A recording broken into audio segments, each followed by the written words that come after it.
जय माता की मित्रों, मैं आपकी अपनी ज्योतिष दीदी।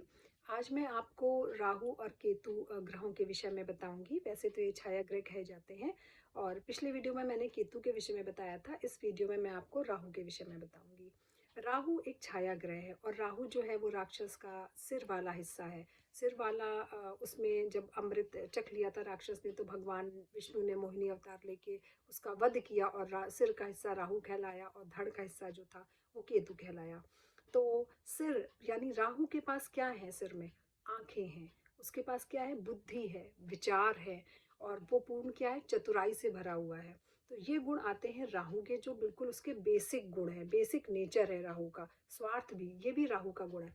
अब अगर आपकी कुंडली में राहु अगर अच्छी राशि में बैठा हुआ है, यानी कि अपनी मित्र राशि में बैठा हुआ है या अपनी उच्च राशि में बैठा हुआ है या केंद्र में बैठा हुआ है, तो इस तरीके के जब जातकों की कुंडली में ऐसे राहु की पोजीशन होती है तो लोगों को क्या बना देता है? तो उसके अंदर वैज्ञानिक गुण उत्पन्न होते हैं। हर चीज़ पे वैज्ञानिक गुण मतलब कि खोजने की प्रवृत्ति, हर चीज़ की तह तक जाना, रूट कॉज को जानना कि ये ऐसा क्यों होता है, ये किस वजह से हुआ, उसकी तह तक जानना, फिर उसको किसी चीज़ का कह लीजिए कि उसके आविष्कार को करने के लिए आगे बढ़ना। ये हुआ वैज्ञानिक गुण होना। क्यों, कहाँ, कैसे, ये हमेशा प्रश्न उसके दिमाग में चलते रहेंगे। तो एक तो ये वैज्ञानिक गुण बड़ा आपको उत्पन्न करता है, आपको देगा अगर राहु अच्छे भाव में बैठा हुआ है।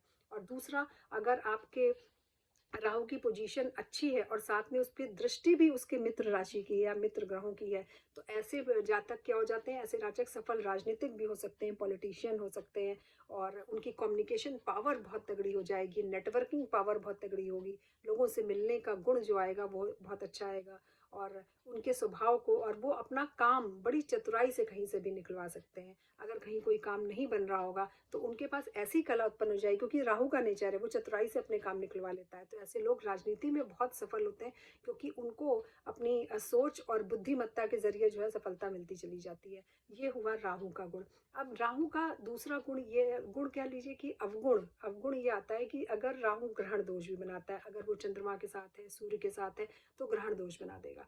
अब चंद्रमा के साथ अगर राहु विराजमान है, बैठा हुआ है, उसके साथ उसने युति बना ली है, तो चंद्रमा, चंद्रमा क्या है? चंद्रमा मन है, चंद्रमा विचार है, आपकी कह लीजिए कि मन की शक्ति है। और राहु के उसके साथ मिलते ही उसने चंद्रमा को क्या कर दिया? ग्रहण लगा दिया।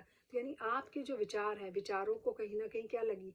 ग्रहण लग जाएगी। जैसे आपने किसी काम के लिए प्लान बनाया कि मुझे ये काम करना चाहिए, और उसके लिए आपने कुछ सोचा है, कोई प्रोजेक्ट सोचा है या कोई बिजनेस का, व्यापार, कोई भी किसी भी तरीके का आपने काम सोचा कि मुझे करना है या फला जगह जाना है, और आपने उसके लिए प्लान बनाया, लेकिन अचानक से आपके मन में क्या आ जाएगा? दूसरे विचार आ जाएंगे, फेर बदल हो जाएगा प्लान। आप अपने आप ही अपने विचार को चेंज कर देंगे और उससे क्या हो जाएगा? आपको सफलता की जगह क्या मिलने लग जाएगा?